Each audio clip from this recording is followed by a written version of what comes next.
আজকের রেসিপি কমলা লেবুর কেক। বাড়িতে এইভাবে মাত্র 2টি কমলা লেবু দিয়ে কেকের রেসিপিটা বানিয়ে দেখতে পারেন। দেখতে যেমন ভালো হয়, খেতেও তার থেকে আরও অনেক বেশি ভালো হয়। আর বেশ নরম তুলতুলে স্পঞ্জি কমলা লেবুর কেকের রেসিপিটা শেষ পর্যন্ত দেখার জন্য আপনাদের কাছে অনুরোধ রইল। আশা করি আপনারাও খুব সহজে বাড়িতে এরকমই নরম তুলতুলে স্পঞ্জি কমলা লেবুর কেকের রেসিপিটা বানিয়ে নিতে পারবেন। এবার কেকটা কেটেও দেখিয়ে দিলাম, আপনারা দেখুন কেকটা কতটা নরম তুলতুলে স্পঞ্জি হয়েছে। নমস্কার, আমি রুমি, আপনাদের সবাইকে আবারও একটা দারুণ স্বাদের রেসিপিতে স্বাগত। কমলা লেবু দিয়ে কেকটি বানানোর জন্য প্রথমেই আমি 2টো কমলা লেবু নিয়েছি। আর কমলা লেবুটাকে এইভাবে হাফ করে কেটে নিতে হবে। 2টো কমলা লেবুকেই একইভাবে হাফ করে কেটে নিচ্ছি। আর কমলা লেবুগুলোকে আগে থেকেই ভালো করে ধুয়ে নিতে হবে। আর এখানে আমি 2টো কমলা লেবু দিয়ে কেকটা বানাচ্ছি, আপনারা চাইলে কমলা লেবুর পরিমাণটা বাড়িয়েও নিতে পারেন। এবার কমলা লেবুগুলোকে এরকমই হাফ করে কেটে নেওয়ার পরে এরকম একটা জুসার নিয়ে নিলাম, যাতে কমলা লেবুর জুসটা বের করতে সুবিধা হয়। তারপরে এইভাবে একটু গোল গোল করে ঘুরিয়ে নিতে হবে, তাহলে খুব সহজে কমলা লেবুর জুসটা আলাদা হয়ে যাবে। প্রত্যেকটা কমলা লেবুর পিসগুলো নিতে হবে আর এইভাবে একটু গোল করে ঘুরিয়ে নিতে হবে। আপনারা দেখুন কমলা লেবুর জুসটা খুব সুন্দরভাবে আলাদা হয়ে যাচ্ছে। এবার আমি পুরো জুসটা বের করে তারপরে আমি আপনাদের দেখাচ্ছি। 2টো কমলা লেবুর থেকে জুসটা বের করে নিয়েছিলাম। এবার এইভাবে যে সাদা অংশটা আছে, মানে ওপরের অংশটাকে তুলে নিতে হবে। আর নিচে জুসটা আলাদাভাবে আছে, খুব সাবধানে তুলে নিতে হবে যাতে কমলা লেবুর অংশগুলো না পড়ে যায়। এবার কমলা লেবুর জুসটাকে আর একটা মিক্সিং বোলের মধ্যে নিয়ে নিতে হবে আর এক সাইডে কমলা লেবুর জুসটা রেখে দিতে হবে। এবার একটা বড় সাইজের মিক্সিং বোল নিয়েছি, তার মধ্যে দিয়ে দিচ্ছি মেজারিং কাপের 1 কাপ ময়দা। এখানে 150 গ্রাম ময়দা আছে। আর আমি দিয়ে দিচ্ছি ওই মেজারিং কাপের 3 ভাগের 1 ভাগ গুঁড়ো দুধ। এখানে প্রায় 50 গ্রামের মতন গুঁড়ো দুধ দিয়ে দিলাম। এবার আমি দিয়ে দিচ্ছি ওই 3 ভাগের 1 ভাগ সুজি, মানে 50 গ্রামের মতন সুজি দিয়ে দিলাম। এবার আমি এর মধ্যে দিয়ে দিচ্ছি মেজারিং কাপের 1 কাপ চিনির গুঁড়ো। এখানে চিনির গুঁড়ো দিয়ে কেকটা বানাতে হবে, তাহলে কেকটা খুব সুন্দরভাবে রেডি হবে। এবার মিক্সিং বোলের মধ্যে দিয়ে দিচ্ছি চা চামচের 1 চামচ বেকিং পাউডার। আর আমি দিয়ে দিচ্ছি ওই চা চামচের হাফ চামচ বেকিং সোডা। যতটা বেকিং পাউডার তার হাফ বেকিং সোডা দিতে হবে। এখন একটা জায়ফল নিয়েছি, জায়ফলটা এইভাবে একটু গ্রেট করে দিয়ে দিচ্ছি। কমলা লেবুর কেকে অল্প একটু জায়ফলের গুঁড়ো দিলে খেতে অনেক বেশি ভালো লাগে। এটা একেবারে অপশনাল, আপনারা চাইলে দিতেও পারেন, নাও দিতে পারেন। এবার সমস্ত শুকনো উপকরণগুলোকে একসঙ্গে খুব ভালো করে মিশিয়ে নিতে হবে। আর যেহেতু কমলা লেবুর কেক, তাই এখানে কোনো রকমের ভ্যানিলা এসেন্স দেওয়া যাবে না। আপনারা চাইলে কমলা লেবুর এসেন্স দিতে পারেন, আর না হলে এইভাবে অল্প একটু জায়ফল গুঁড়ো করে দিয়ে দেখতে পারেন, খেতে বেশ ভালো লাগে। সমস্ত শুকনো উপকরণগুলো মেশানো হয়ে গেছে। এবার আমি কমলা লেবুর জুসটা দিয়ে দিলাম। আর এই কমলা লেবুর জুসের মধ্যে দিয়ে দিচ্ছি 2 ফোঁটার মতন অরেঞ্জ ফুড কালার, তাহলে কালারটা খুবই সুন্দর আসবে, এতে দেখতে বেশ ভালো লাগবে। আর দিয়ে দিচ্ছি অল্প একটু জল, মানে মেজারিং কাপের হাফ কাপের আমি কম জল দিচ্ছি, খুবই সামান্য পরিমাণ জল দিতে হবে। আর খুব ভালো করে মিশিয়ে নিতে হবে। মিডিয়াম ঘনত্বের ব্যাটারটা রেডি করতে হবে, তাহলে কেকটাও খুব সুন্দরভাবে রেডি হবে। কেকটা বানানো একেবারেই সহজ, আর বানানোর জন্য খুব বেশি উপকরণেরও প্রয়োজন পড়বে না। বাড়িতে এই পদ্ধতিতে একদিন হলেও কেকের রেসিপিটা বানিয়ে দেখতে পারেন। আশা করি আপনারাও খুব সহজে বানিয়ে নিতে পারবেন। আর এইভাবেই খুব সুন্দরভাবে কেকটা রেডিও হয়ে যাবে। খুব ভালো করে মেশানো হয়ে গেছে, মিশ্রণটা এখনও বেশ ঘন আছে। এবার আমি শেষে এর মধ্যে দিয়ে দিচ্ছি ওই মেজারিং কাপের 4 ভাগের 1 ভাগ সাদা তেল। তেল খুব বেশি দেওয়ার দরকার নেই, 4 ভাগের 1 ভাগে দিতে হবে। এখানে আমি 1 কাপ ময়দা নিয়েছিলাম, তার 4 ভাগের 1 ভাগ সাদা তেল দিয়ে দিলাম।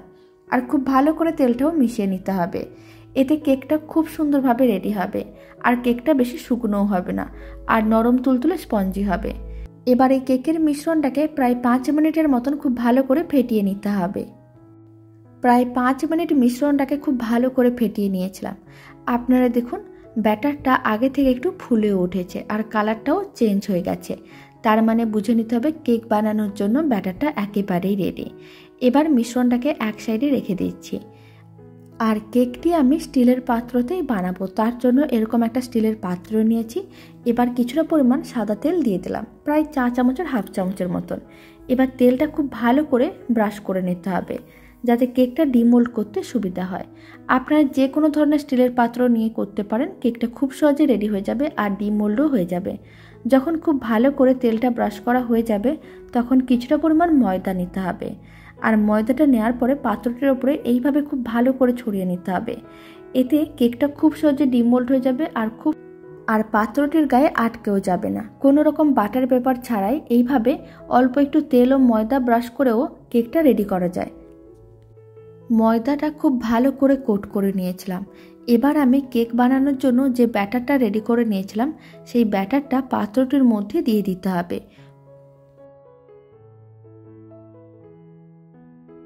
তারপরে কেকের পাত্রটিকে এইভাবে একটু ট্যাপ করে নিতে হবে যাতে মিশ্রণটা নিচ পর্যন্ত ভালোভাবে পৌঁছে যায় আর কোনো রকমের হাওয়া যাতে না থাকে।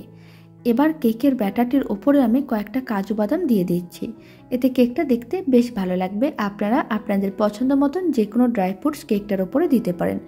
বেশ কয়েকটা কাজু বাদাম দেওয়ার পরে এখন আমি বেশ কয়েকটা কিশমিশ দিয়ে দেবো।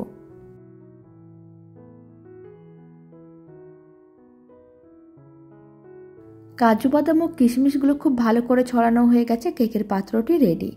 এবার কেকটা রান্না করে নিতে হবে। তার জন্য একটা কড়াইকে লো ফ্লেমে 3-4 মিনিট আগে থেকে গরম করে নিয়েছিলাম। কড়াইয়ের মধ্যে এরকম একটা স্ট্যান্ড রেখে দিতে হবে। তারপরে কেকের পাত্রটি স্ট্যান্ডের ওপরে বসিয়ে দিতে হবে। আর কেকের পাত্রটি কড়াইয়ের মধ্যে বসানোর পরে ঢাকনাটা বন্ধ করে দিতে হবে। আর ঢাকনার মধ্যে যদি কোনো ছিদ্র থাকে তাহলে একটা ছোট্ট কাগজের টুকরো নিতে হবে আর ছিদ্রটাকে বন্ধ করে দিতে হবে যাতে ভেতরের হাওয়া বাইরে না বেরোতে পারে। এখন ফ্লেমটা লোতে রেখে এইভাবে 40 থেকে 45 মিনিটের মতন রান্না করে নিতে হবে। তাহলেই কেকটা খুব সুন্দরভাবে রেডি হয়ে যাবে। লো ফ্লেমে প্রায় 45 মিনিটের মতন রান্না করে নিয়েছিলাম। কেকটা রেডি হয়ে গেছে। এই সময় একটু চেক করে নিতে হবে। তার জন্য একটা স্টিক বা ছুরি নিতে হবে আর এইভাবে একটু চেক করে দেখে নিতে হবে কেকটা ঠিকঠাকভাবে রেডি হয়েছে কিনা। যদি ছুরি বা স্টিকটা পরিষ্কার দেখা যায় তাহলে বুঝে নিতে হবে কেকটা রেডি হয়ে গেছে। প্রায় 10 মিনিট রেখে দিয়েছিলাম। কেকটা ঠান্ডাও হয়ে গেছে। এবার কেকটা ডিমোল্ড করে নিতে হবে।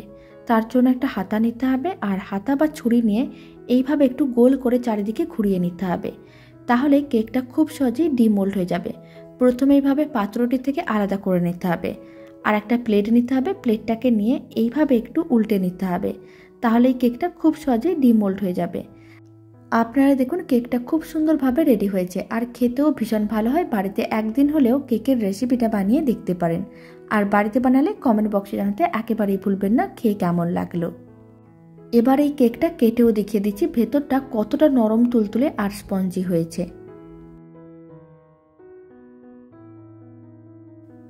আপনারা দেখুন কেকটা কতটা নরম তুলতুলে আর স্পঞ্জি হয়েছে দেখেও বোঝা যাচ্ছে। দারুণ স্বাদের কমলা লেবুর কেকের রেসিপিটা শেষ পর্যন্ত দেখার জন্য আপনাদের অসংখ্য ধন্যবাদ। আর ভালো লেগে থাকলে আপনারা যদি ফেসবুক থেকে রেসিপিটা দেখছেন পেজটিকে ফলো করে নেওয়ার অনুরোধ রইল। ইউটিউব থেকে দেখলে চ্যানেলটি সাবস্ক্রাইব করে নেওয়ার অনুরোধ রইল। পাশে থাকা বেল আইকনটি প্রেস করে নেবেন নতুন রেসিপির আপডেট সবার আগে পাওয়ার জন্য। তো চলুন ভিডিওটা আমি এখানে শেষ করছি। আপনারা সবাই ভালো থাকবেন, সুস্থ থাকবেন। আপনাদের সঙ্গে আবার নতুন রেসিপি নিয়ে দেখা হচ্ছে।